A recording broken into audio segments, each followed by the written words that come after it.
outdoors is a very specific place to learn and think in. And of course, my big thing is it's a place for children to think in, and that they don't leave their brains behind when they walk outside. So the outdoor curriculum is basically complex and complicated as the indoor curriculum should be. In fact, I think it's more complicated. It's easy to get caught up in the physical side of it and forget that and the social side. People like the social side of outdoor play, but forget social justice or the intellectual cognitive work that goes on outside. So I'm always leaning towards making that cognitive part, the child as a competent learner and thinker and theorist. I suppose I would always highlight that more because I'm assuming everything else is moving along okay. And I thought I would just talk about our approach outside about the outcomes would be the same as inside. They're the ground we walk on. And I don't think, I haven't done outcome 2 for a while and address it. It is just naturally within everything we did. And so I thought I would just talk about something that we're in the middle of, because I think that's often quite organic. Obviously, we work with small groups, but almost every child has been engaged in this work, which is hopscotch, but not as we know them. A lot of the other staff have been in the afternoons, been drawing hopscotch, and they've been the standard one that we're all very familiar with and do. And I thought, well, I'll just complicate that. So I asked children to, there was a hopscotch, so they went through it, and I said, okay, so I'd really like you to draw your own now, like design one for yourself. And so we sat, and it was just in the morning, and we just worked, and they went off. Every child was a competent hopscotcher by that stage, and they started adding complications and design things that made it harder and harder to do, especially children who were aware of their physical competency in an ordinary hopscotch. So they started adding things that were much harder, like a 4-toe hop or a sideways hop as opposed to a lateral leap, etc., etc. And so they were designing them, and I'm just sitting there. And these are the sort of designs that I was getting. And a lot of them are very linear and very hopscotchy. So they're referring to the meme and the trope that you would expect them to. This is the first time that some differences happened. And this is the sideways jump and then this is the 4 hop. So you have to go like that. So that's unbelievably difficult. So we decided to put these down and to draw these and replicate these ones instead of the one we know. And so this was the first one we replicated, and they were exhausted by the time they got to the end because it's 1,000 hops.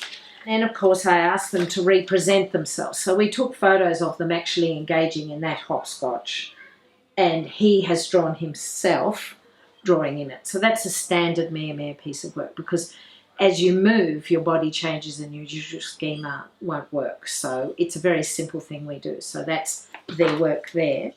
The hopscotches started to change, and you can see here that the grid system became very interested in the grid, and we actually put it down in tape because they would go backwards and forwards like that, zigzag their way, hopping and leaping.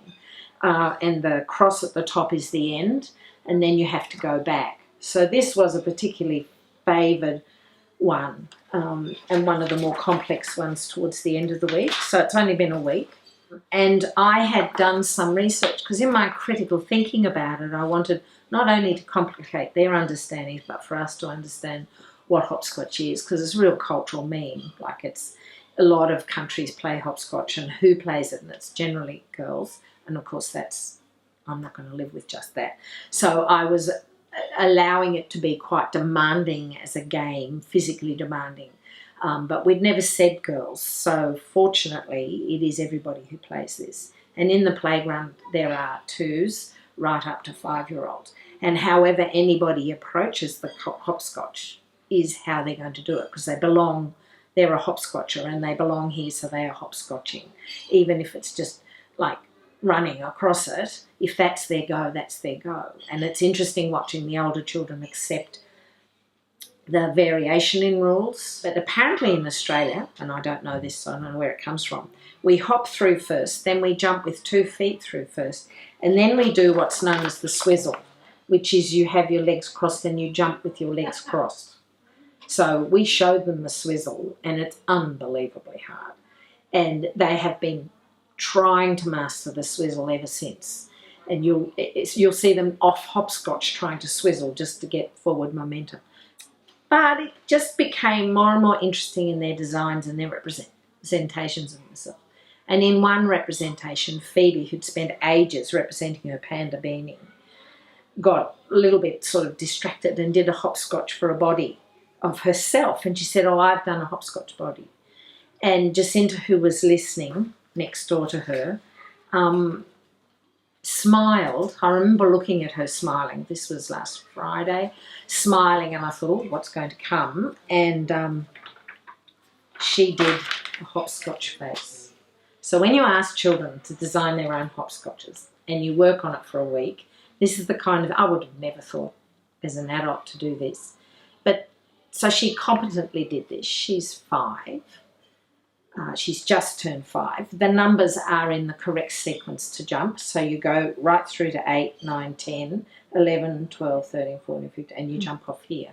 But next to her was a 3-year-old who did this. Sitting next to her, another huge grid, but she's trying to work out the teens, the numbers of the teens there. So although I haven't stressed the numbers, when the numbers occur, we're very interested in how they're representing them and doing them. So that's just a quick week's work on hopscotch between 2s and 5s. I don't think I would ever start with the outcomes. I would always start with something, with an idea. I like Deb Harcourt's stuff that we shouldn't be looking at interests, we should be looking at ideas, because I think they're profound.